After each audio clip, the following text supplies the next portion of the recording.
Good morning, everyone. Welcome to Assembly Judiciary. Welcome to everyone here in the room and those in Las Vegas, and of course, anyone watching online through our legislative YouTube channel or through Nellis. And with that, Committee Secretary, will you please take the roll? Assembly members Cole. Here. Dahlia. Here. Gonzalez. Here. Gray. Here. Hanson. Here. Hardy. Here. LaRue Hatch. Here. Marzola. Present. Moore. Here. Nadeem. Present. Orenlicher. Here. Roth.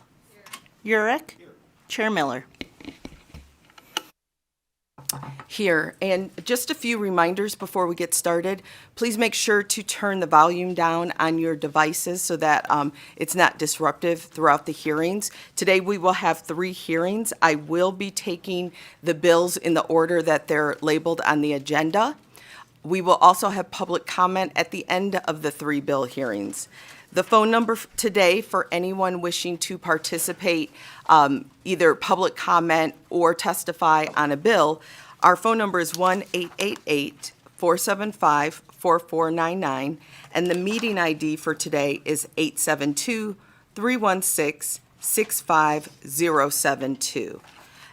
Also, we ask that anyone speaking, either testifying on a bill or making public comment today, keep their comments, stop.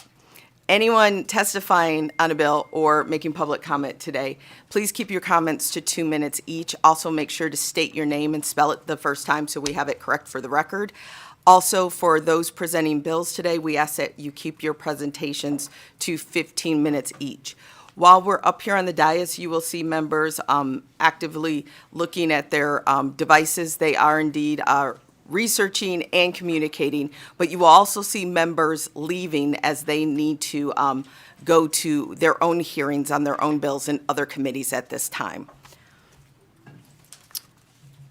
And so with that,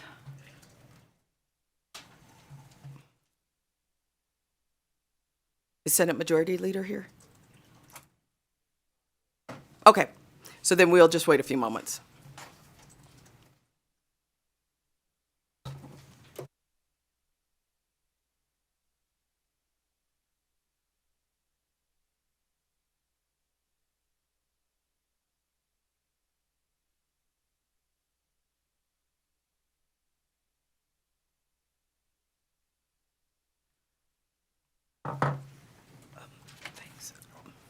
All right, we're going to take 5-minute recess. Please don't leave.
Okay, everyone, so it seems that we will be taking the bills out of order that's listed on the agenda.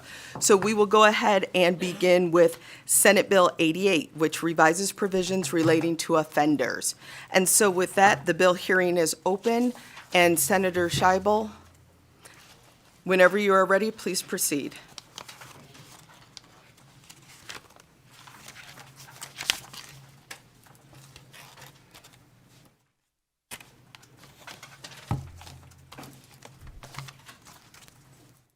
Good morning. My name is Melanie Scheibel. I'm the state senator for District 9. Thank you for allowing me to introduce SB 88 here in the Assembly Judiciary Committee. I'm really just here to introduce you to Frank Macias and Nick Shepak, who will present the bill, and I will be here to answer any questions, if you don't mind. Thank you, Chair Miller and committee members. My name is Nick Shepak, N-I-C-K-S-H-E-P-A-C-K, and I am the Nevada State Director of the Fines and Fees Justice Center, here to present SB 88 today. SB 88 is a fairly simple bill. The concept, what we're trying to do here is ensure that when people are released from the Nevada Department of Corrections, they are not buried in medical debt. The current practice at NDOC is that if an individual receives outside care for most things while they are incarcerated, they receive that full medical bill. Now, while an individual is incarcerated in an NDOC, they are not allowed to carry any type of insurance. So this debt is often very large. While they are incarcerated, a portion of every family deposit is taken to help pay that debt, and if they have a job, a portion of their income is taken to pay that debt. This bill does not change anything for those individuals who are currently incarcerated. What happens, though, upon release, an individual receives a letter that has the full amount of their debt, and they are given 30 days to repay this debt. What we see is that from public records requests over the summer, we saw that there was about $13 million in outstanding debt and about $2 million added to that outstanding debt for individuals who were released from prison each year. However, the total debt collections over the last 2 years hover around $6,000 and $7,000. In the last hearing in the Senate, NDOC testified that they spend as much as $5,400 or so a year to attempt to collect this debt. So in 2024, the debt collection was probably around $500 over what was spent. This isn't counting staff time. However, while most individuals, the vast majority of individuals, are unable to pay this debt, they are sent to collections, immediately ensuring that people who are released from prison have dings on their credit and a complete inability to build credit. This is one of these debt collection letters that you see here. You're given 30 days, which is an unreasonable amount of time to pay. And honestly, if public safety is our goal, when you're asking somebody to come up with $7,000, $10,000 in 30 days, there's not many legal ways to do that.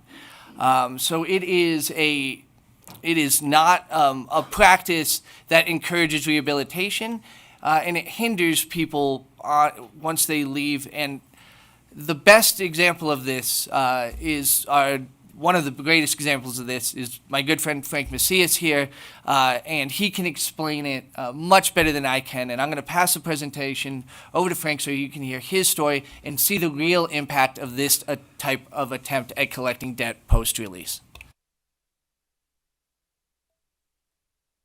Honorable Chair Miller and honorable members of the Assembly. My name is Frank Macias, M-A-C-I-A-S. I'm just going to kind of be very brief and condense this as best as I possibly can so you guys could get a better understanding of what I personally experienced. I spent close to 18 years in the Nevada Department of Corrections. Within that time frame, I did suffer an injury.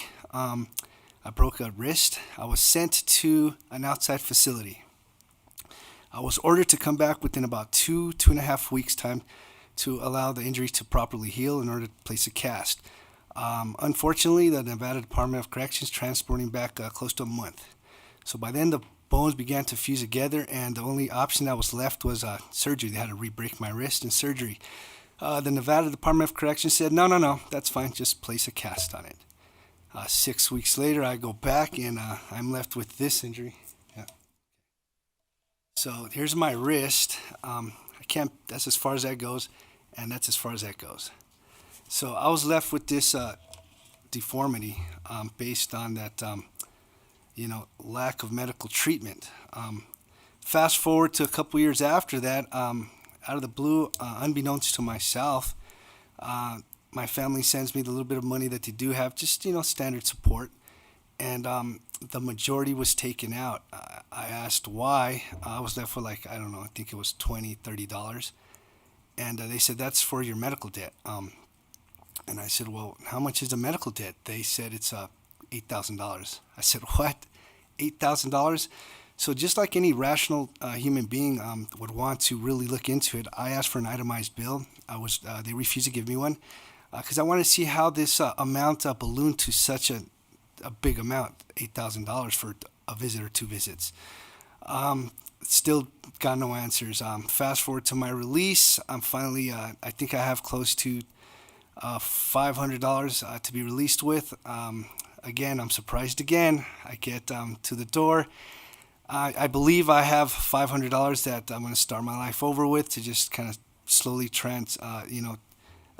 going, back into society, reintegrate. So they give me a small card, and when I asked for the balance, they said it's $25 in there. They basically said, we took the majority out to pay for this $8,000 that you still owe for medical. And here's $25, Mr. Macias. After 18 years, there's the door, and good luck, $25. So fast forward even more. Now I'm out. I had an extraordinary team behind me, LJU Law Firm, Return Strong, Mears. The list goes on. I had just extraordinary people behind me to help me. 30 days upon my release, I receive a letter in the mail. You owe $8,000. You got 30 days to pay this back, or we're going to send you to collections. I was shocked. How can I accomplish such a feat, such a task? It's just impossible. But by God's good grace, I had extraordinary people behind me, extraordinary, just support group, and now, still to this very day, I'm still facing that because this did get reported to all 3 credit agencies, TransUnion, Equifax, Experian, and I'm still having to deal with trying to get this resolved in order to begin to reestablish credit after 18 plus years. So I'm still at the bottom, trying to claw my way back up. But fortunately, I have an extraordinary, group of individuals surrounding me, and extraordinary, just a good structure. But I ask all of you this simple question: what happens to the individuals that get out that don't have that support group, that are just left with nothing and are just basically left to go to the street?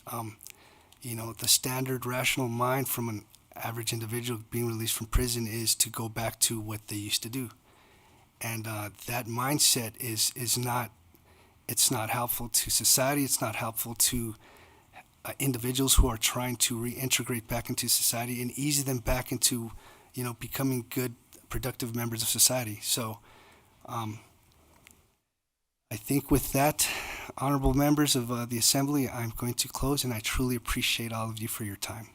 Thank you so much. And thank you, Chair and committee members.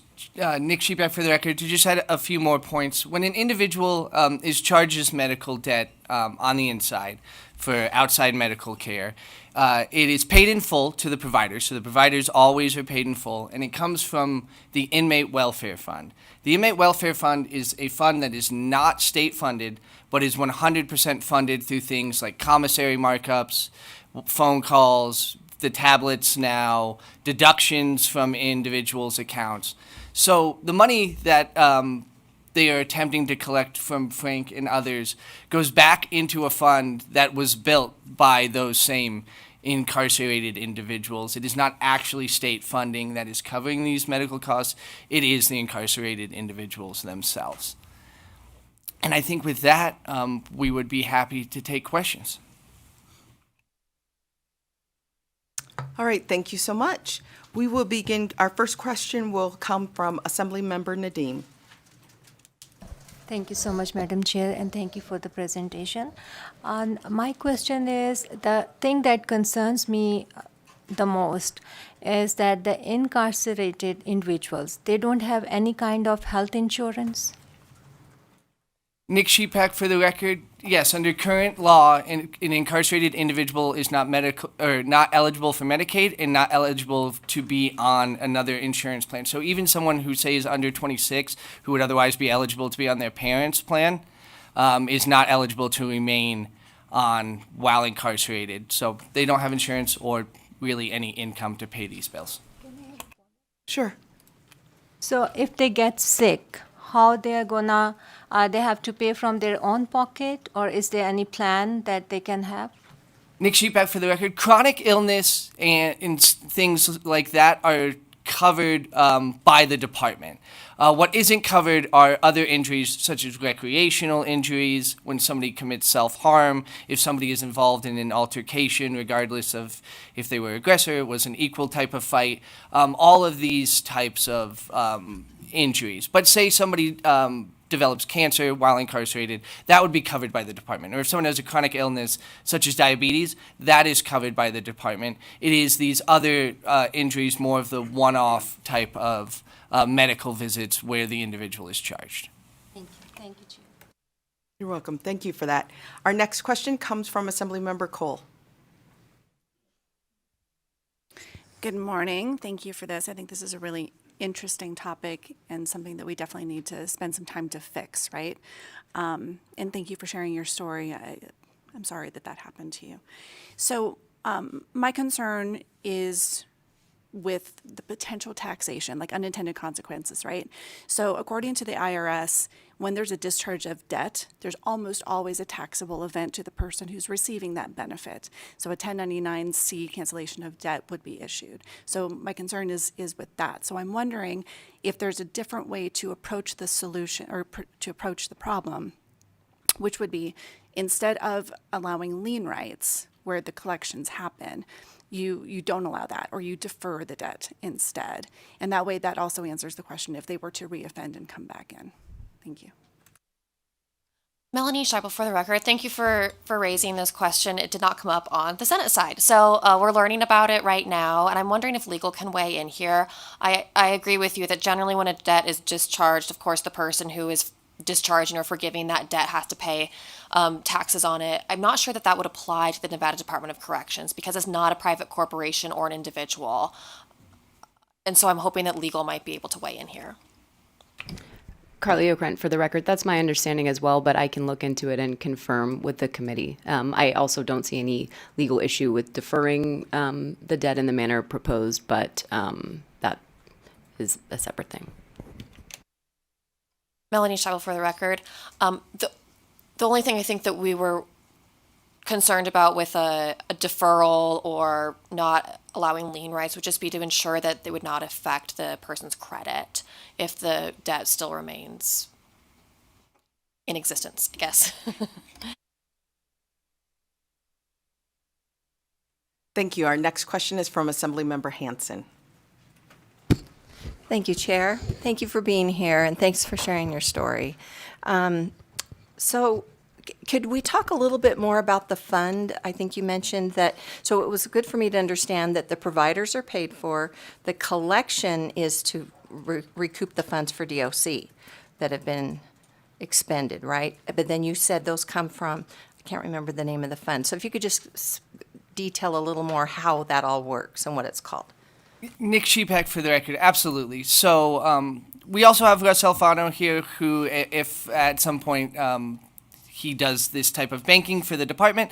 But basically, what happens is all providers bill NDOC. They keep a record. They pay on a rolling basis all of the bills to these outside providers. So the providers are paid in full. If the incarcerated individual does not have the funds on their books to cover their medical payments, They transfer money from what they call the Inmate Welfare Fund, which is a self-sufficient fund that is built from money from things like commissary markups. It was, until the FCC changed phone calls, the money they made off phone calls. Tablets have started in some prisons, so it will be the tablet money. And then there's deductions taken from deposits, both from families and from jobs, that help fund the Inmate Welfare Fund. A transfer is made from the Inmate Welfare Fund to the medical fund to cover NDOC. When an individual then pays back their medical debt, whether they're incarcerated or post-incarceration, that money flows back into the Inmate Welfare Fund to reimburse that expense. And that is why there was no impact to the actual state budget, even though it was only a $9,000 note because we don't collect much of this. But it's not actually state funds. It is inmate welfare account money that is being used to cover these medical debts. I hope that makes it clear. Thank you. Ms. O'Krent, would you like to respond? Carly O'Krent for the record. So if the offender was insolvent at the time that the debt was discharged, then it's not, you're not going to get a 1099 for it. The income can be partially or fully excluded from taxation.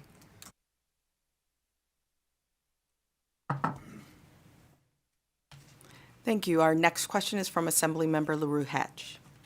Thank you, Chair, and thank you for bringing this bill this morning. So you mentioned in the presentation that there is no insurance for these individuals. Is that because they're not allowed to have insurance? It's not offered? What's going on with the insurance situation? Nick Sheepak, for the record. Under current law, individuals who are incarcerated for more than, and maybe legal can correct me, I believe it's 90 days, it might be 60 days, are not legally allowed to possess insurance to cover their medical care.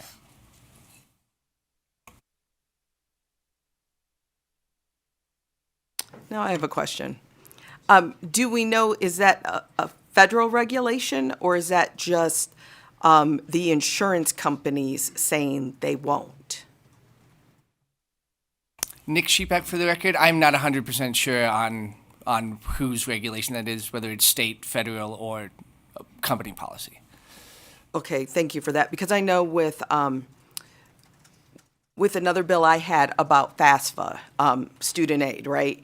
And it is federally regulated that inmates can get financial aid for education and training, for specifically for whatever's directed to that course, the course supplies, right, fees, whatever, but cannot, while other students can use financial aid to assist with basically overall living expenses. You know, it's strictly restricted that for them, it's only for educational purpose, the actual coursework. So that's why I was wondering if it was federally regulated, or if this was just a choice. If you'd like to respond, if you have the... Honorable Chair Miller, Frank Macias for the record. After this injury did occur to me while I was incarcerated, I then started investigating it myself. From my understanding, because I simply asked the director at the time if I can then go and obtain my own insurance for future, if just to be covered for any possible future events, because you never know what's going to happen in prison. And so I was blindsided with this entire process. So when I actually started looking into it, I believe the state of Nevada does not have anything in its format and under any NRS that allows any individual who's incarcerated to obtain that. So it would probably be federally. Melanie Scheibel, for the record. I'm looking at a very official Google search with a PDF from the National Sheriff's Association that suggests that it may be some kind of federal code with a number like 1905 subsection A of subsection A that prohibits the use of federal funds for Medicaid. Yes, we have the same in-depth scientific research going on up here. Thank you, Assemblymember Moore, for also being able to access and maneuver Google. But also, Assemblymember Moore, would you like to share what you found? Thank you for that, Chair. I did find that there is something called the Federal Medicaid Inmate Exclusion Policy that prohibits prisoners from being able to access Medicaid. And yeah, that's what I've been able to find in this quick search. And Nick Sheepback, for the record, in previous sessions, we have moved to file for waivers to allow for that Medicaid to start before release. And that is something that's happening across the country where we're trying to get people on Medicaid, but you have to ask the federal government for a waiver in order to do that. And so, yeah, we've seen the exclusion for the majority of incarcerated people. If only we didn't know our congressionals personally. So we'll move that for another time, but thank you. Thank you for that. Our next question is from Assemblymember Gray. Thank you, Madam Chair. It seems as though that this debt, even though it's medical debt, it's not being treated as medical debt. It just becomes a debt to the state. Why not just change the way it's handled as a medical debt and allow people to make an offer, an offer and settlement type thing, or just keep it from reporting where you guys still bill, but it doesn't go on their credit. I mean, I agree. This is one of those situations where I agree with both sides. I mean, it's kind of screwy. Nick Sheepback, for the record, I think one thing to understand here is NDOC spends a decent amount of time and money attempting to collect a debt that is essentially uncollectible. We could switch the debt to something like a more medical debt.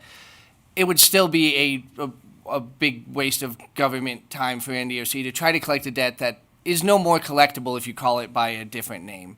We would likely still have about the $6,000 annually. And from our perspective, this is a cleaner way to ensure that individuals who are recently released from prison have the best chance at reentering, succeeding, and building financial stability, which lowers recidivism and just keeps our community safe. Thank you. Our next question is from Assemblymember Gonzalez.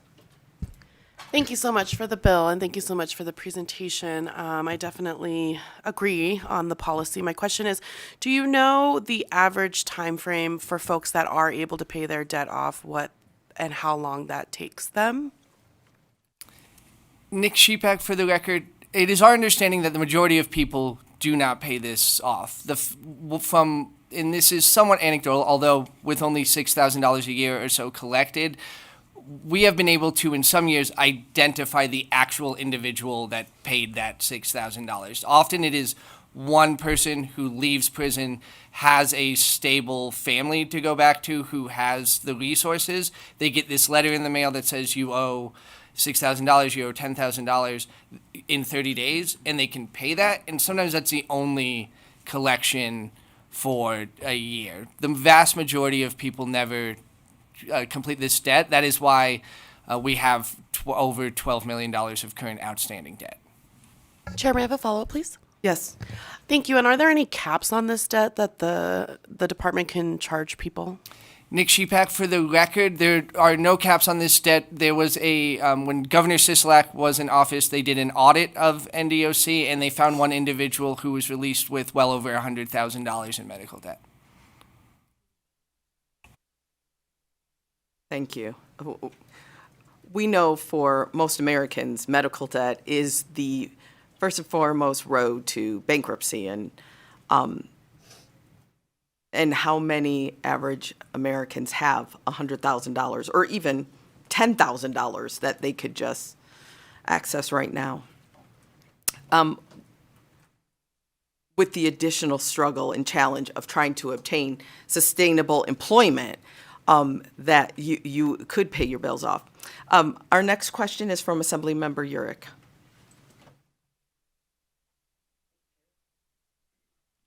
Thank you, Chair. Good morning, Senator, Mr. Sheepback. Mr. Macias, thank you for sharing your story. I'm sorry to hear that you had to go through that.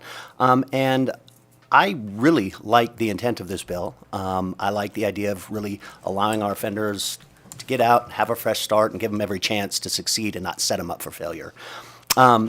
And tax consequences aside, it's been kind of fun to sit here and engage in a tax dialogue.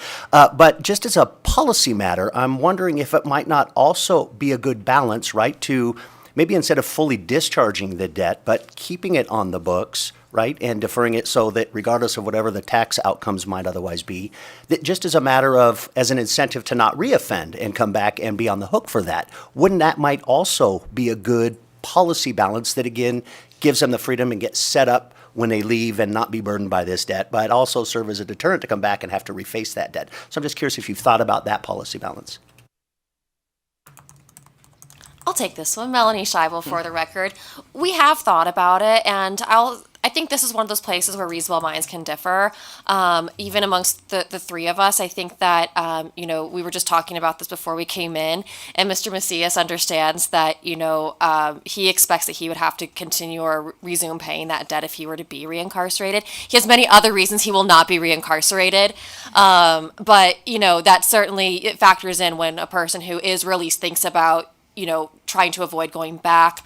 I think that, Nick and I also have a significant amount of experience working with people who are formerly incarcerated. And from a policy perspective, I took this question because I have my own opinion, which I'm going to share right now, is that I think that we do a disservice to people by continuing to stigmatize the fact that they have been previously incarcerated.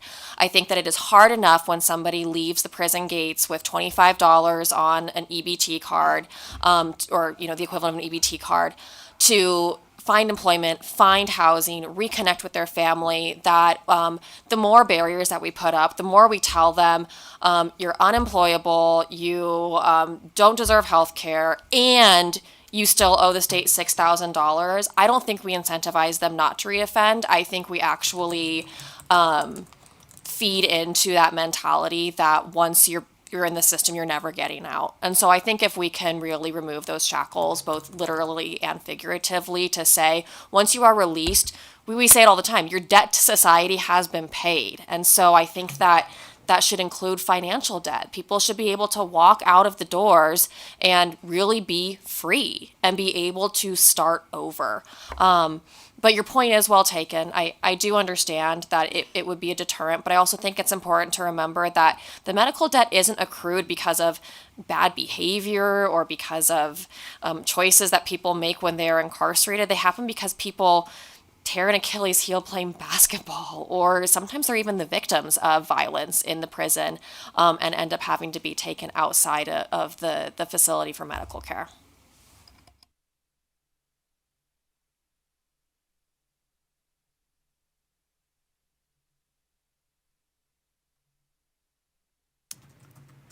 Thank you so much. I believe that concludes our questions. So with that, we will go ahead and open it up for testimony. We'll begin here in Carson City. Anyone wishing to testify in support of Senate Bill 88? Good morning. My name is Tia Smith, TIA-SMITH. I'm a policy attorney with ACLU of Nevada. We support this bill, and we hope the committee will as well. Thank you. Good morning. Angela Knott from the Washoe County Public Defender's Office, ANGELAKNOTT. We fully support SB 88. When I was trying to think of what to say today, I wrote the word fresh start. But I realized this isn't really a fresh start for anyone who's been released from prison. And I really think Senator Scheibel made a great point when she talked about the stigma that follows you when you leave prison. When you get out, you still have to rebuild your life, your family, your support system. You have to find employment, which can be really difficult with someone with a criminal history. And you have to find a house. You have to find a place to live. And if you have children, you have to afford a place that your children can live and live in an area that's maybe gets you out of where you came from. That's what the focus should be when you're released from prison. The goal is to not reoffend. And this is one way that we can help them when they're released, right? Don't hold this over their heads. It's an uphill battle when you're released, right? You're trying to get your life back together and not reoffend and go right back to prison. When you have this kind of debt hanging over you, you're just weighing them down so that they're having to fight even harder, and you don't want them to give up. So we fully support SB 88. Thank you. Good morning, Chair Miller, members of the committee. My name is Denise Bolaños Heredia, Bolaños Heredia. I'm the Associate Director of Return Strong, and we fully support SB 88. I had my prepared organizational testimony that I was going to be sharing, but instead I will share a personal experience with how people can come into, be in a situation where they would be accruing this medical debt.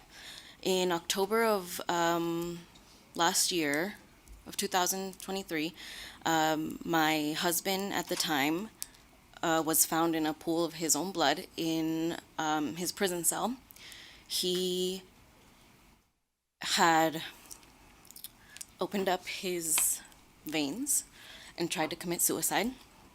And so they had to transport him. He underwent life-saving, they saved his life at a hospital. He was then transferred to a different facility for psychiatric care. And so to think that if he has that medical bill, right, he's still incarcerated. One day when he is no longer in prison, that's going to follow him around under current law, like how if SB 88 were not to pass. And it's really difficult to think that he would have, at this point, he's been in prison for 15 years. So if he is out one day, that's still going to follow him around, even though, he's done the work to try to get out of that dark place that he was in. That's still something that's going to be holding him back one day. And so I just ask that you think of examples like that sometimes we just need a little help. And like Angela Knott had said, people just need a fresh start. And that's all. We urge you to support this. Thank you. Thank you so much, and thank you so much for sharing your story. Thank you, Chair Miller, members of the committee. Harrison Epstein, Harrison Epstein. I'm a legal extern with the Clark County Public Defender's Office. We just want to thank the bill sponsors and presenters for coming in today, particularly Mr. Macias for sharing his story. This is the second time I've had the chance to hear it, have the chance to speak with Mr. Macias, and come away a little bit more moved every time. We just want to echo the statements of everybody who's come up and testify already. I think SB 88 is a wonderful piece of legislation, and we urge all of you to support it. Thank you. Good morning, Chair, members of the committee. My name is Shane Piccinini, Shane Piccini. I am with the Food Bank of Northern Nevada. We also support SB 88. The Food Bank has a long history of supporting solutions to the root cause of poverty and generational poverty, and we would like to thank the sponsors and everyone who's put time into this bill. Thanks.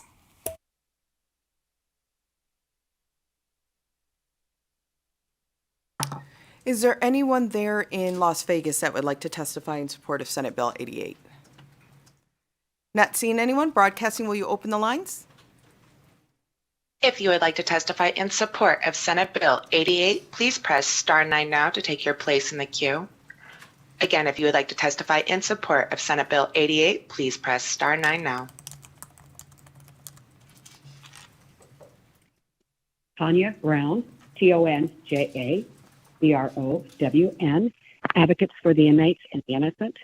We strongly support this bill. Medical debt can be a major barrier to successful reintegration into society. Excuse me. Removing this burden allows individuals to focus on rebuilding their lives. We don't want to put them into debt coming out. We strongly support this bill and want to thank the presenters and those who are supporting this bill. Thank you so much for bringing this forward, and please pass this bill. Have a good day. Thank you.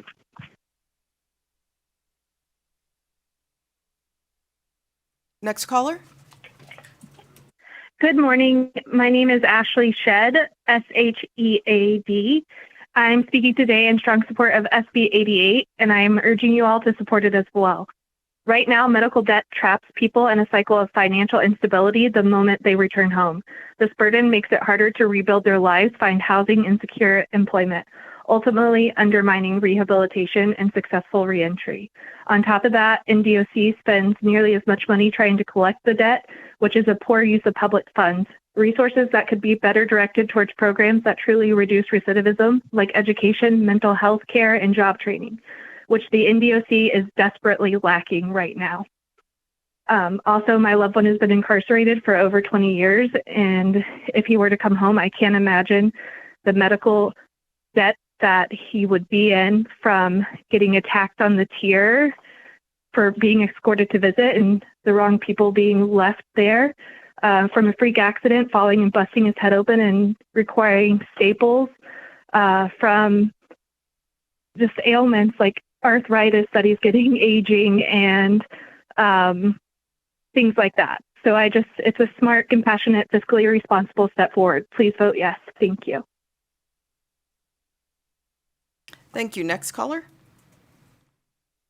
If you have recently joined and would like to testify in support of Senate Bill 88, please press star 9 now to take your place in the queue.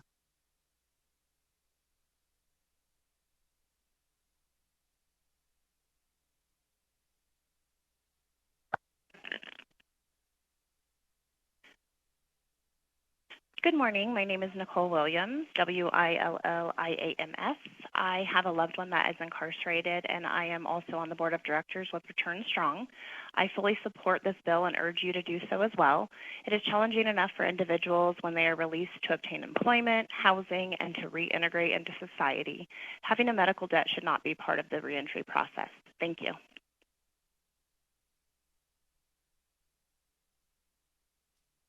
Next caller.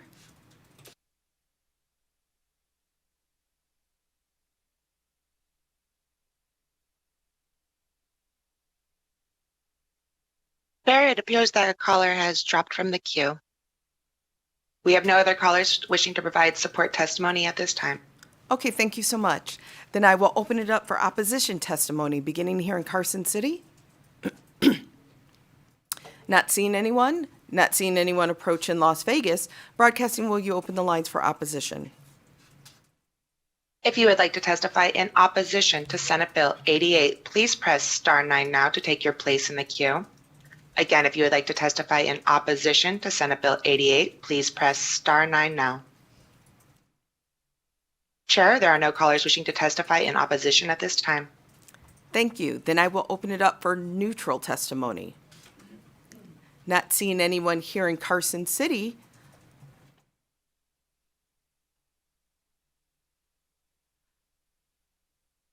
Hello, Director. Please proceed.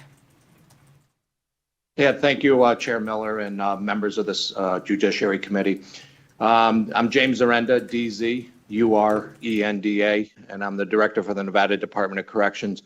When you look at the mission for the Department of Corrections, the mission is when we release offenders back into society, we want to give them the most amount of tools for success, because we know for a fact that if we give them better tools to succeed, whether it's job opportunities, program opportunities, substance use disorder treatment, those things actually get people to succeed more so they don't go back to the life of crime. Therefore, we don't see them again, and also reduces victims in the community.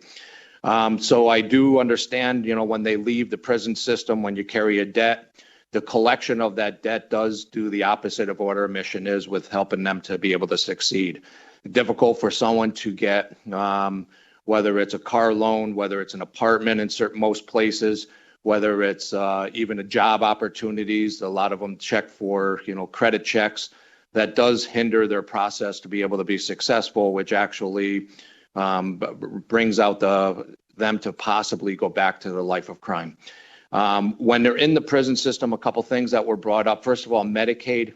Medicaid is a federal law that doesn't allow us to charge under Medicaid unless they were inpatient in an outside hospital for 48 hours or more. Then Medicaid picks up. And now just recently, within 90 days of discharge, back to the community, Medicaid can pick up. Other than that, it does not cover any of the medical bills inside.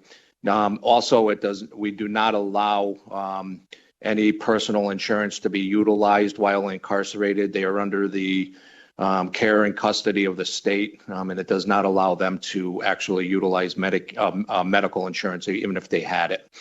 The other thing, when you talk about the bill that happens inside the prison system, they get billed when somebody stabs somebody. If they stab somebody, they're going to pay that bill.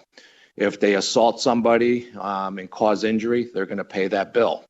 If they cause self-harm, which is, making tattoos, cutting themselves, that type of stuff, they will be billed for the medical bills for that.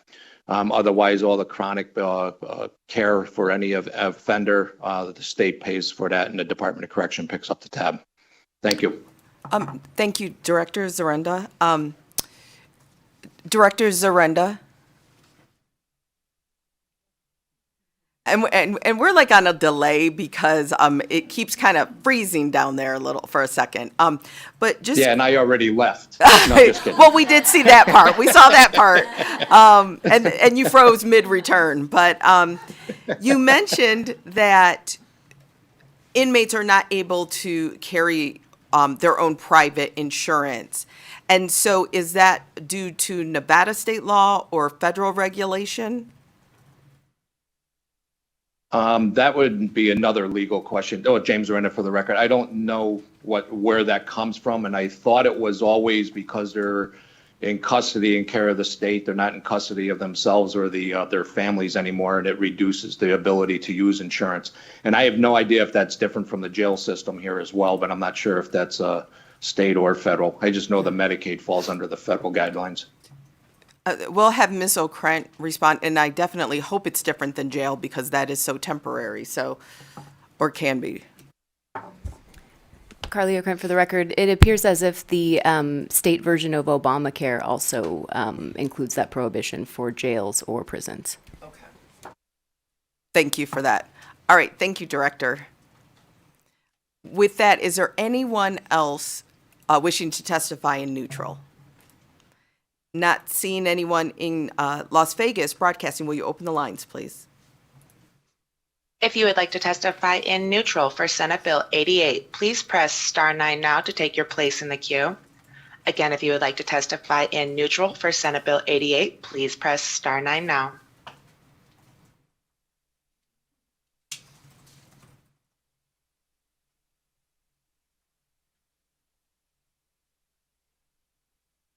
Caller with the last 3 digits, 986. Please press star 6 to unmute your phone. You may begin. Hi, my name is Anna Robinson, ANAROBINSON. I was the one that got the call dropped for the support. I am calling in support 100% of this bill. I just wanted to echo what others here have said, and it's just only one tiny step towards basic rights and towards that fresh start that everyone keeps talking about. Thank you. Thank you so much, and we will document that as support because broadcasting had notified us that there was a call dropped. Is there anyone else wishing to testify in neutral on the line? Chair, there are no other callers wishing to testify neutral at this time. Okay, thank you so much. Then I will close testimony and welcome the bill sponsors up for any final remarks. And they have no final remarks. So with that, I will go ahead and close the hearing on Senate Bill 88. Thank you so much. Next up, we have Senate Bill 459, which revises provisions relating to gaming salons. And with that, welcome Majority Leader for your first presentation in Assembly Judish so far this session. And your bill hearing is open, so whenever you are all ready, please proceed.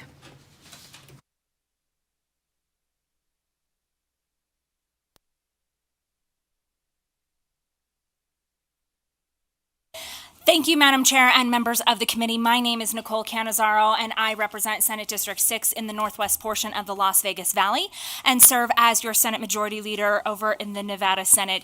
And I'm very pleased today to be bringing to you Senate Bill number 459, which revises various provisions relating to gaming salons. So with your permission, Madam Chair, I would like to just walk a little bit through some background information and then turn it over to my co-presenters, Mr. Vasiliadis and Mr. Alonso, to talk just a little bit more about what this bill will do, and then we would be happy to take any questions that you or the committee members may have. So originally created in statute in 2001, gaming salons are private enclosed gaming facilities within a resort hotel that require non-restricted gaming licenses. They are accessible to patrons based on financial criteria set by the license holder and approved by the Nevada Gaming Control Board. The idea for Senate Bill 459 came out of a control board working group last December that explored ways to expand the customer base and make use of salons accessible to the public when not being used by high rollers. So Senate Bill 459 simply provides some common sense updates to state law that will allow licensees to provide guests with more customized experiences while also helping to attract valuable players that may be choosing to play in other states. The bill modernizes the provisions of Chapter 463 of NRS relating to gaming salons to allow for greater flexibility of gaming properties to adapt to the current trends and preferences of individuals who participate in salon gaming. The bill does two things. First, it lifts the mandate that gaming salons include table games, giving casino operators more flexibility in how the spaces are used and configured. And then two, it also removes a $500 minimum wager requirement on slot machines inside salons, allowing casinos greater flexibility to set their own minimum wager with approval from the Gaming Control Board. With that, Madam Chair, what I would like to do is turn it over to my co-presenters, and then again, we'd be happy to take any questions that you or the committee members may have. Chair, members of the committee, Nick Vasiliadis for the record on behalf of the Nevada Resort Association, and promise to be on my best behavior today. We appreciate seeing you again, Nick. Thank you. Thank you, Majority Leader, for sponsoring this bill. As Majority Leader indicated, last December there was a workshop, and several areas were identified in that workshop of things needed to be changed in the regulatory process. However, there were two specific items that stemmed from that workshop as it pertains to gaming salons that we recognized needed to take legislative action, and that's when we approached the Majority Leader for this bill. As Majority Leader pointed out, the bill does two specific things. It gives us greater flexibility in terms of the type of games, table or slots that we're able to offer in a salon, and it also removes that $500 minimum. What it doesn't do, it doesn't remove any of the requirements that a non-restricted licensee would have to go through to obtain a salon gaming licensure. A couple of those requirements are providing clear diagrams of the interior of the salon, adopt administrative and accounting procedures required by the regulators to operate gaming salons, provide robust surveillance and security systems for gaming salons, establish a log that contains the name of each gaming salon patron as well as times each gaming salon patron enters and leaves the gaming salon. Ensure that at all times gaming salon is open to patron for play. One or more gaming employees must be physically present in addition to any dealer or dealers to ensure compliance with all regulations while the gaming salon is operational. And any changes in size location must be approved by the Gaming Control Board before implementing any such changes. And the reason why we wanted to point that out is while the industry is looking for greater flexibility in the types of games and the minimums that we are providing or offering to our patrons, the level of control and oversight by both the Gaming Control Board and the Gaming Commission is left unchanged. 20 years ago, when the legislature first enacted gaming salons, it was a completely different setting environment for patrons than we find ourselves today. You didn't have cell phones, you didn't have cameras, you didn't have the ability to instantly post pictures or videos of anybody at will without their permission. And the reason why the industry would like this flexibility for gaming salons is not only have we seen that increase of technology, but we've also seen a change in how our patrons visit Las Vegas or Reno or really any of our non-restricted properties around the state.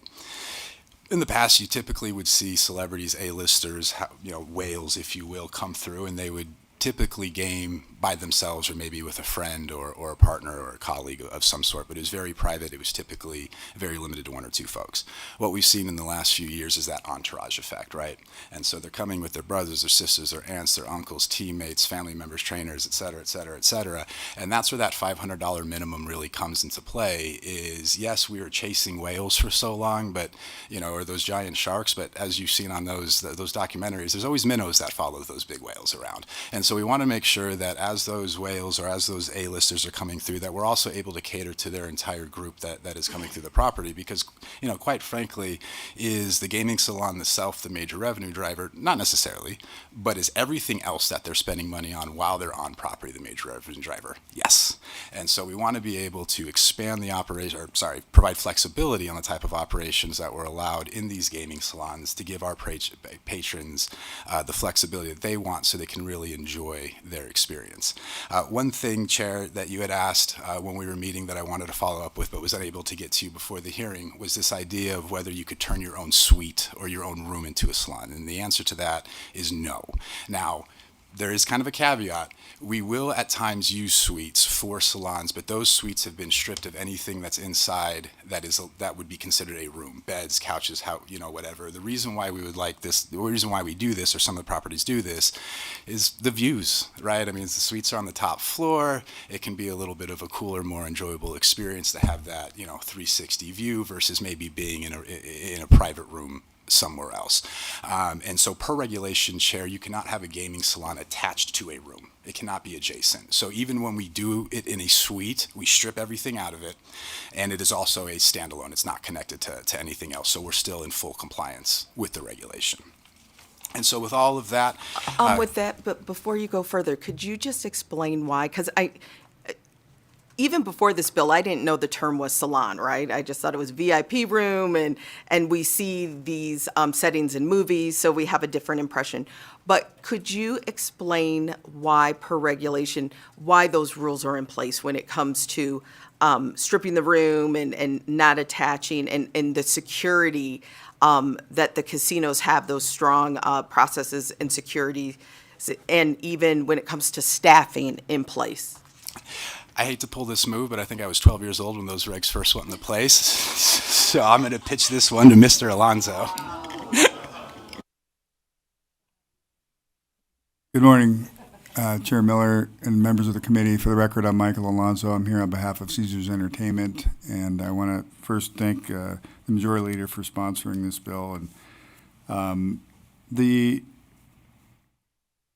23 years ago when this was first passed, there was a lot of concern about the idea that if you look at the public policy behind gaming, it was supposed to be open to the public, except as otherwise provided by the legislature. And that was to make sure that there were no corruptive elements, right, and to protect the safety of the state and the customers. And so there's a lot of strict regulation around gaming, as you all know, and then there's strict regulation around the gaming salons. So that's where a lot of these rules came from. And it is specific in the regulations that you can't have a gaming salon attached to a room. The idea that somebody would be going in and out of there as their private room or sleeping in the other room or whatever that is, that was something that they were concerned about. And so the regulation is very specific that you may be able to convert, with approval from the board, a suite into a private gaming salon, but it is now a private gaming salon. It's no longer a room. Hopefully that helps.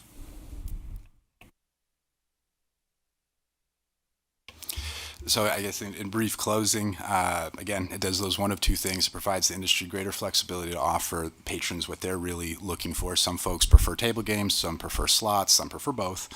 And then also that flexibility with the minimum. However, if it hadn't made clear, when we go through the process to establish a minimum bet, we still have to get that approved by the Gaming Control Board through that application process. So it's not as if any one property or licensee can willy-nilly pick a number and just throw it out there. No, it's something that has to go through that approval process as well. So with that, thank you, Chair, and I think we'd be prepared to answer any questions. Thank you so much. Our first question will come from Vice Chair Marzola. I think it's great to get on the record, so. Thank you, Chair, and thank you, Majority Leader, and for the presentation. So just for the new folks that is in the committee, can you explain the difference between restricted and non-restricted license, please? Sure. Madam Chair, for the record, Michael Alonso, to you and through you to Assemblywoman Marzola. Please go direct. Thank you. A restricted license is something that has to have 15 slot machines or less and no other type of game. And so your typical restricted license you would think of as a bar. They have them in grocery stores, drugstores, things like that. A non-restricted gaming license is over 16 or more slot machines, table games, could have a sports book. And then you have the resort hotel component to that as well, which is much larger than what you see at modern day in Washoe County and Clark County. You have to be a resort hotel in order to get a non-restricted gaming license. And that's the focus of what we're talking about really is resort hotels. The gaming salons are in resort hotels along the Strip, and there'd be other, obviously, resort hotels in other places, local casinos that meet that requirement, or in Washoe County that are resort hotels with a non-restricted gaming license. Thank you, Chair, and thank you. Thank you so much. I don't believe we have any other questions, so we will go ahead and proceed to testimony. Anyone here in Carson City that would like to testify in support of Senate Bill 459?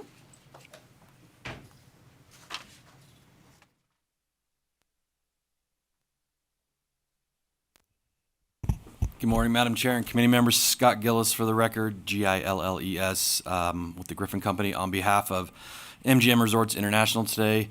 I want to first thank the Majority Leader for bringing this bill. These are common sense changes that will ultimately help improve the customer's experience, so we appreciate that. And I'm also now very interested in Mr. Vasiliadis' last appearance in this committee. Thank you.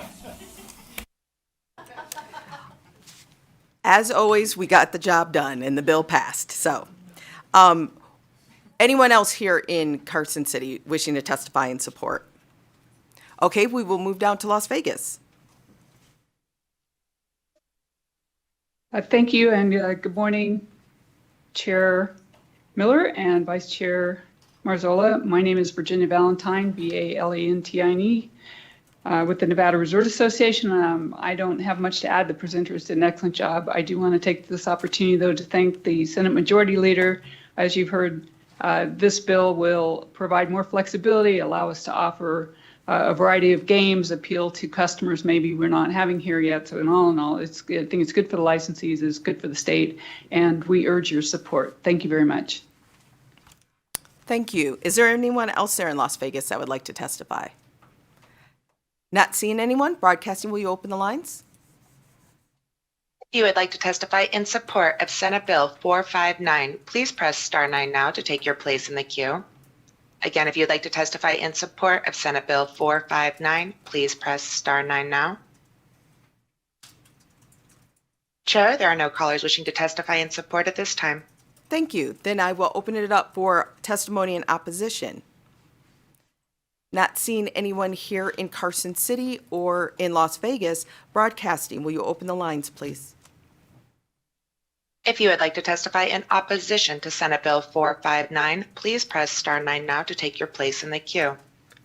Again, if you would like to testify in opposition to Senate Bill 459, please press star 9 now. Chair, there are no callers wishing to testify in opposition at this time. Thank you. Then I will open it up for neutral testimony. I do not see anyone approaching here in Carson City or Las Vegas. Broadcasting, will you open the lines?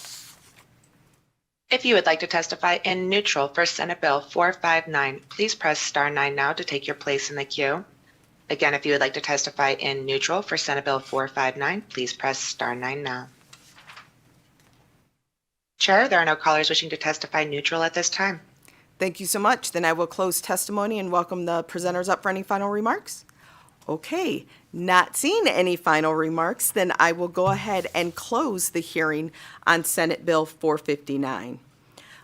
With that, members, you know that Speaker has granted us permission according to Rule 57, Section 4, which is our rule to wait 24 hours before work sessioning a bill here in committee. But this is the Senate Majority Leader, and we're going to go ahead and work session her bill right now. So with that, I guess we don't need any description because we just heard it. So I will go ahead and ask members if there's any additional questions or comments about the motion I'm about to ask for to move Senate Bill 459. Not seeing any, I will entertain a motion. So moved. I have a motion from Vice Chair Marzola, and I'll take a second from Assemblymember Cole. Any additional comments or questions on the motion? Not seeing any. All those in favor, please say aye. Aye. Anyone opposed? Okay, and the motion passes unanimously. I will assign that floor statement that will probably never happen to Assemblymember Cole. Thank you. You're welcome. Thank you so much. Thank you, Majority Leader. Thank you all. With that, I will open the hearing on our next bill, which is Senate Bill 432. Senate Bill 432 revises provisions relating to privacy. And with that, Senator, your hearing is open, so whenever you're ready, please proceed. Thank you so much, Melanie Scheibel, State Senator for District 9. Happy to be here today presenting SB 432 to you. This is a Judiciary Committee bill, which, as the chair indicated, affects privacy.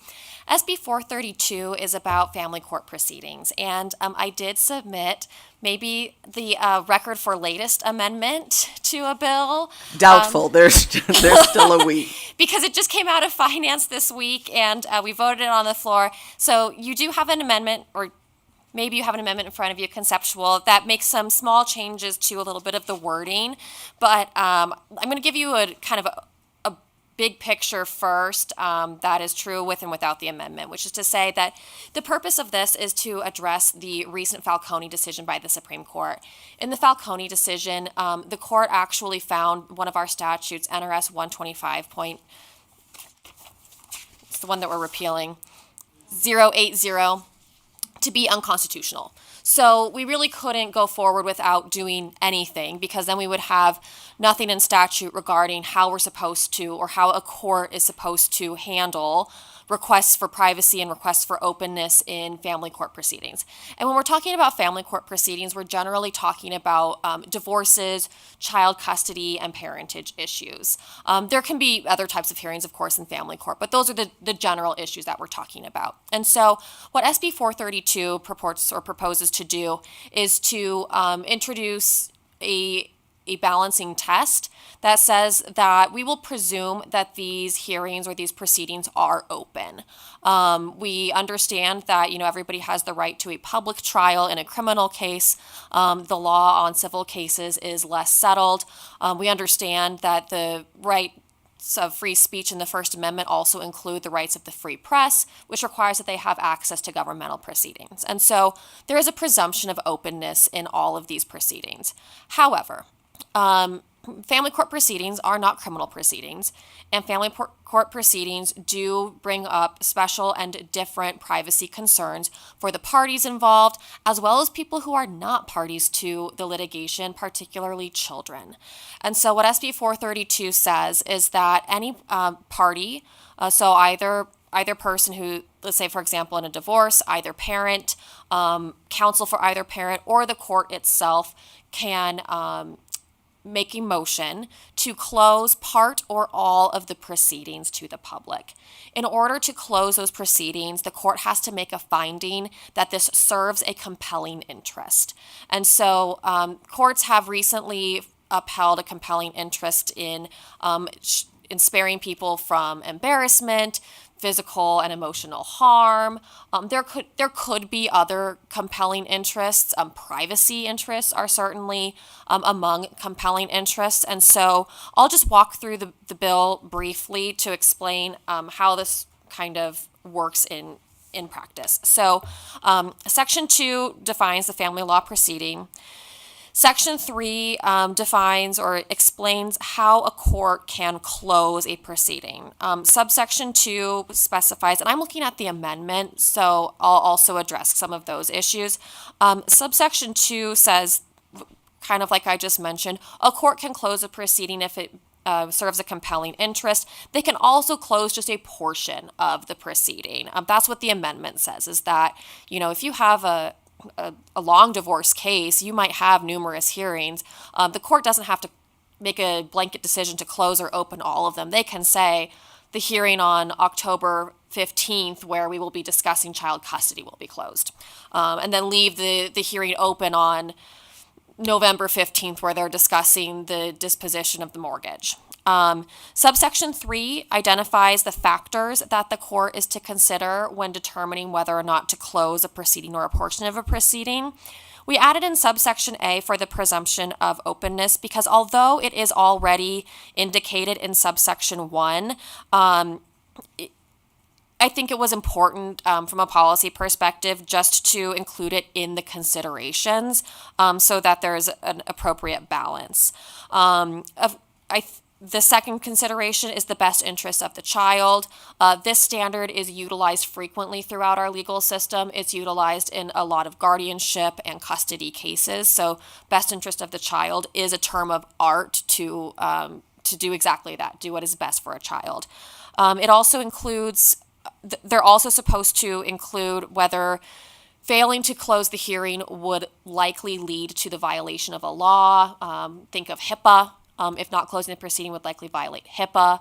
That should be a consideration of the court. And we added in some language here in green to indicate that the court should first consider sealing the records, because there is a difference between having access to a written record versus being able to watch a proceeding in open court. And so if you can seal the records and admonish the parties not to share the information publicly, and that's possible, then that should be the court's first option.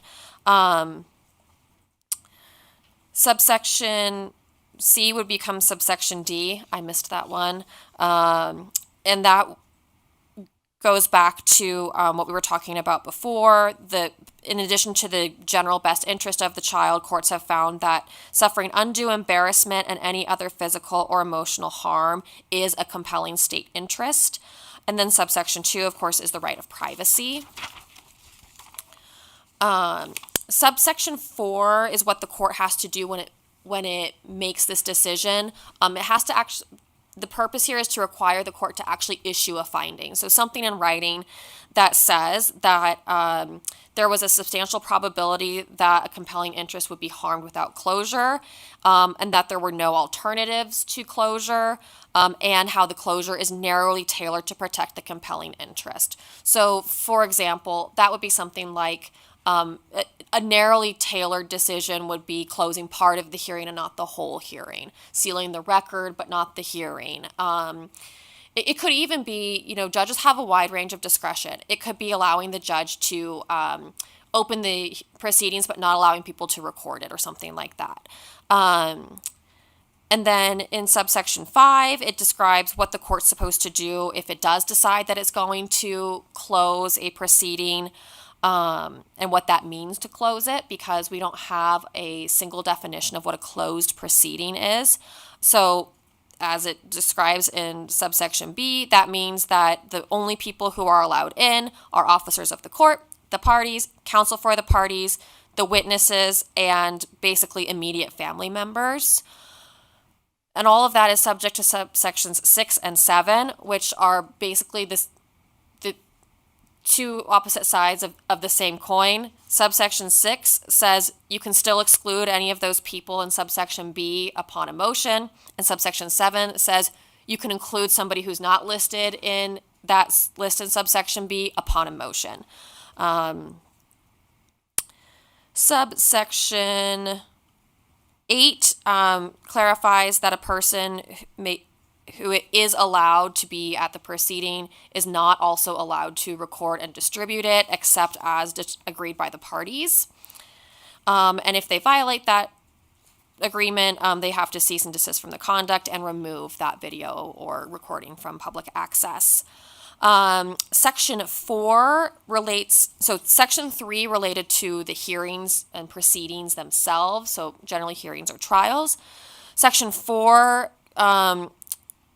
pertains more specifically to documents or records. I won't go through the whole thing. I can if anybody asks me to, but I think I know you guys can read. But I don't know if I can understand all of it. So we'll come back if we need to that section.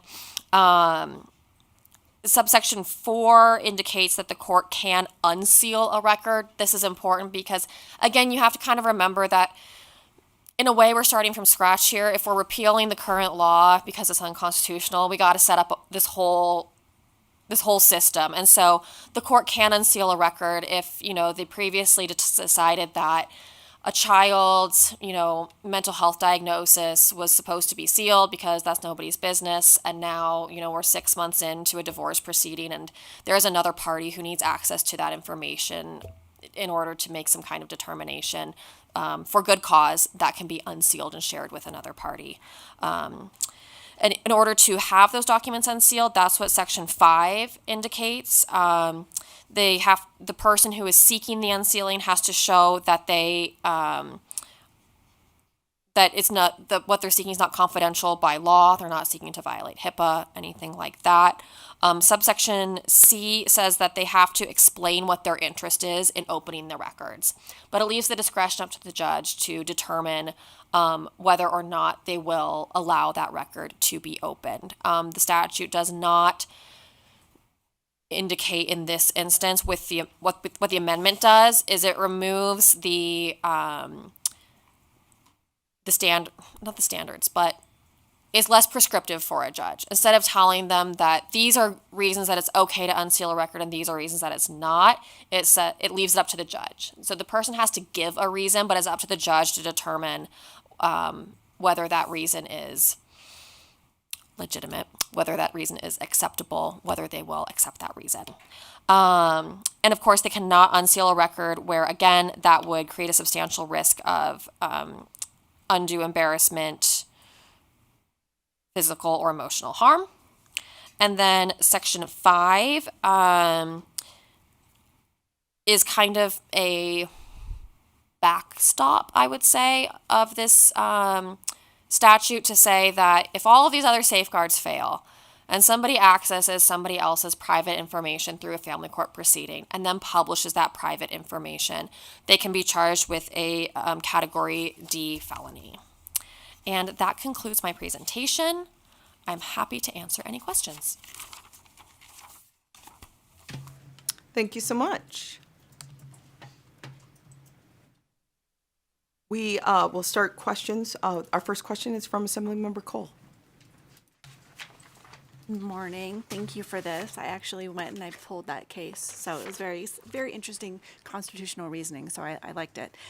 So my question is just the interplay with Section 4, where we're talking about the court records that must be open to the public inspection. So, the final order, those kinds of things, are those still going to be available for court cases? You can see the ultimate outcome of the thing, and only like the very small portion that might be sealed, like one particular hearing, one particular person's testimony, that will be sealed. Is that correct? Melanie Scheibel, for the record, yes, that is the intention, that they can seal, like you said, an individual record or an individual person's testimony. Thank you. Thank you for that. I believe that's our only question. So with that, I will go ahead and open it up for testimony, beginning for support testimony here in Carson City. Not seeing anyone. Is there anyone there in Las Vegas who would like to testify in support? Also not seeing anyone. Broadcasting, will you open the lines, please? If you would like to testify in support of Senate Bill 432, please press star 9 now to take your place in the queue. Again, if you would like to testify in support of Senate Bill 432, please press star 9 now. Chair, there are no callers wishing to testify in support at this time. Thank you. Then I will open it up for opposition testimony, beginning here in Carson City. Good morning, Tia Smith, TIA, SMITH, Policy Attorney with ACLU of Nevada. ACLU of Nevada is part of the Nevada Open Government Coalition, and SB 432 risks limiting public access to records and hearings in ways that will lessen accountability. So this bill really needs to be narrowly tailored to ensure transparency and uphold the public's right to open courts. But we do appreciate that there are amendments being worked on, and we look forward to reviewing those. Thanks. Thank you so much. We will go down to testimony there in Las Vegas. Good morning to the chair and committee. My name is Alex Falconi, ALEXFALCONI, and I am testifying in opposition to this bill on behalf of the Nevada Press Association and our Nevada Judges Incorporated. I have filed written opposition and provided public comment before the Senate Judiciary Committee, which I urge this committee to review. Senator Scheibel's proposed language is an improvement, but issues remain, especially with sections 4 and 5. The role of the press as guardian of the public interest is to provide accurate reporting to the public. The language of this bill is overly broad. Its scope is not limited to protecting children. Its scope is not limited to sensitive information. Its scope is not limited to family court, specifically in the context of the Category D felony. Usually, the legislature creates the law and the judiciary interprets it. Generally, the Supreme Court sticks to the plain language of the law, and when ambiguous, focuses on this legislature's intentions. Occasionally, this legislature is dissatisfied with an interpretation and clarifies its intentions by changing the law. This is not what is happening here. In this instance, the Supreme Court was fully aware of this legislature's intentions and disregarded them. Those laws, which were crystal clear, were struck down, nullified, and rejected because they violated the First Amendment of the Constitution of the United States of America. This is because the Constitution is the supreme law of the land. The Founding Fathers authored the First Amendment precisely because the legislature could not be trusted in certain areas of public policy. Two of those areas are freedom of speech and freedom of the press. The Constitution aside, the bill is just plain bad policy. It is policies like these that enabled the Murdoch News Corp Trust to obtain a level of secrecy so egregious that it scarred the reputation of our judiciary worldwide. It is policies like these that were in effect when divorce lawyers abuse their own clients. It is policies like this that enabled domestic violence perpetrators to psychologically torture their exes who had no choice but to suffer in silence. It is policies like these that were in effect when a family law attorney took a gun into a deposition and shot opposing counsel dead. I urge the Assembly to follow the Supreme Court's example, honor its oath to the Constitution, and reject this bill Sir. as it is currently written. Thank you so much. No further. Thank you. Stephanie Phillips, PHILLIPS, Political Affairs Director for Veterans in Politics. I am here today to testify against SB 432. This bill, if passed, will restrict freedom of speech, violating the First Amendment. It will restrict the public's right to know what is going on in our family courtrooms, and will restrict all litigants from seeking and retaining outside advocates to assist in their contentious cases. I've observed many family court hearings. I've heard countless stories from family court litigants where there is verbal abuse from judges, unfair treatment by the court, violation of constitutional rights, and abuse from opposing parties and their attorneys. Restricting a litigant's right and ability to have outside advocates observe their hearings, such as parents, siblings, or other advocates, puts a severe emotional strain on a litigant who is already under emotional and most oftentimes financial stress. Restricting video recordings of or posting of such videos of courtroom hearings to the public not only will erase all accountability by judges, but it also violates the First Amendment. The only reason in some situations where a judge is censured or held accountable for bad and unfair behavior is because of video recordings disseminated to the public. After all, the taxpaying public is who pays the salaries of family court judges and staff. The public has a right to know what is going on in every courtroom in this state. The harm this bill will do to the citizens of Nevada is reprehensible. Accountability will be thrown out the window. Litigants will be further damaged, abused, and will have their voices silenced without recourse. I urge you to tear up SB 432. Vote no. You owe that to the taxpayers of this great state who also pay your salaries. Thank you.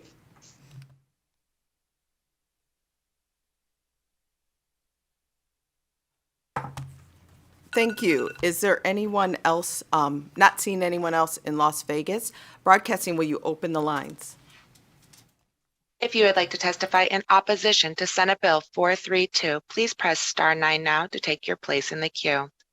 Again, if you would like to testify in opposition to Senate Bill 432, please press star 9 now.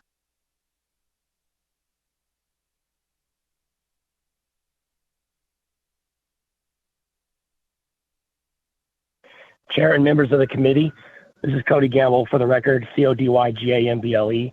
As reported by the Clark County Clerk, Las Vegas generates $3.3 billion annually from marriage-related revenue, issuing nearly 80,000 licenses, most of them to out-of-state couples, and that's just the weddings. Divorces are far more lucrative.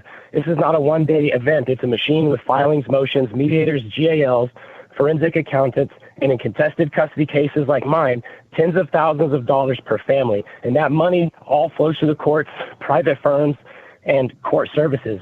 Nevada saw the potential of this in the Great Depression in 1931, and facing economic collapse of the nation, the legislature legalized gambling and passed SB 115, which added what became NRS 125-110, allowing a party, not a judge, to seal a divorce file. Section 4 made that an emergency measure. The Nevada State Journal on March 20th, 1931, led with gaming, divorce bill signed, kind of like what we're seeing right here with the other bills, and now this one juxtaposed similarly. Privacy became a product. Nevada became the divorce capital of the world, selling secrecy to scandal-shy elites and 6 weeks residency at divorce ranches. But the original law said something very different. The 1864 Statutes of Nevada, Chapter 19, Section 42, read that the sittings of every court of justice shall be public.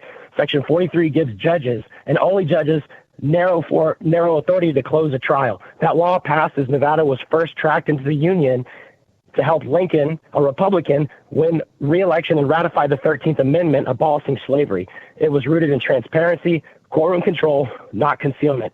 In 2024, the Falcone decision struck down Clark County's blanket sealing rules. SB 432 is an end run around that. It talks like it's 1864, but it walks like it's 1931, but this time it has a PR firm. To the Republicans who value free speech and hate cancel culture, this is the same kind of secrecy that gagged Trump under the guise of safety and by order of the judge. And we all saw who wasn't really safe. To the Democrats who defend the vulnerable, this will be used to shield abusers and silence victims. Thank you and so bury much, the sir. Your misconduct 2 of minutes the rich are and up. powerful. Thank you. Vote no. Battle born. Thank you so much. Next caller. Sir, there are no other callers to testify in opposition. Thank you. Then I'll open it up for testimony in neutral. Is there anyone here in Carson City? Not seeing anyone here in Carson City or in Las Vegas. Broadcasting, will you open the lines? The public line is open and working. There are no other callers to testify in neutral. Thank you so much. Then I will welcome the bill sponsor up for any final remarks. Melanie Scheibel, Senate District 9 for the record. Thank you so much for hearing this. Since there was little opposition, I just wanted to come back and see if there were any questions that I could answer or concerns that I could address. No, Senator, we are all set. Okay, thank you so much. Then I will go ahead and close the hearing on Senate Bill 432.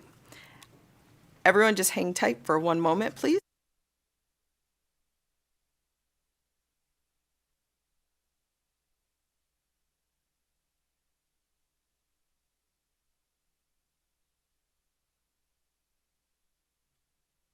Okay, and with that, again, as I mentioned earlier, we know that Speaker has waived the Rule 47, Section 4 for us so that we have the ability to work session these bills today. So I will begin with Senate Bill 88. Members, are there any questions or concerns? Not seeing any, I will entertain a motion.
Okay, so with that, I will entertain a motion to do pass. So moved. I have a motion from Vice Chair Marzola. Do I have a second? Second. I have a second from Assemblymember Dahlia. Any questions or concerns? Assemblymember Urick. Thank you, Chair. I just wanted to note for the record that I will be voting yes with a reservation today, understanding that the senator is willing to engage in some further conversations and a potential amendment to the bill that might strike a policy compromise that was addressed during the hearing. Thank you. Okay, thank you so much. Anyone else? Assemblymember Gray. Thank you, Madam Chair. Ditto. Ditto. Ditto. A little. So you're a different ditto or different ditto? Not a ditto. I'll be a ditto. Okay, a ditto. So I think we have. Oh, Assemblymember Hanson. Oh, an echo. Okay. This is the worst work session ever. So continue, Assemblymember Hanson. Thank you, Chair. And yes, with reservation, I am really grateful that we could have this discussion today. I think we're trying to do some really good stuff here, but I think just we need some work a little bit to get there, but overall, the intention I understand and support, but needs a few other little guardrails. So thank you so much. And the motion passes unanimously. Thank you, members. Next on our work session will, the floor statement that will never happen will be assigned to Assemblymember Dahlia. We don't do floor statements, right? Oh, no, that was not any type of secret code or anything. We waive them often. In all my sessions, they often get waived toward the end for efficiency and the sake of time. So now on to our next work session. We're going to try to act like we know what we're doing up here. So Senate Bill 432, members, any questions, concerns?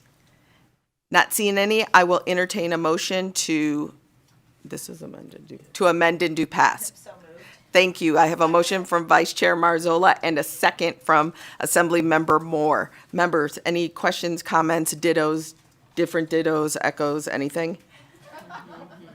Not seeing any. All those in favor, please say aye. Aye. Anyone opposed?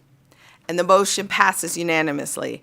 And the floor statement that also will probably never happen will be assigned to Assemblymember Moore. Thank you. With that concludes our work session for today and our business for today. The last thing we have on the agenda is public comment. So if there's anyone here in Carson City wishing to make public comment, not seeing anyone there in Las Vegas. Broadcasting, will you open the lines? The public lines are open and working. There are no callers for public comment at this time. Thank you so much. With that concludes our business for today. And now I will say this, as of now, but you know everything changes. As of now, we do not have committee on Monday morning. However, once we get to the floor and we start catching bills, and it just depends with the coordination between the Senate, our different floor times and such, we may get some bills. So we may have committee on Monday morning at 9 a.m., or we may not. So that's all I can say right now. But we'll let you know as soon as we know, okay? All right. You're welcome. And yeah, let's wait until I say we have committee and all the thank yous roll in. So with that, I will go ahead and conclude today's meeting and see you sometime soon. Thank you. This meeting is adjourned.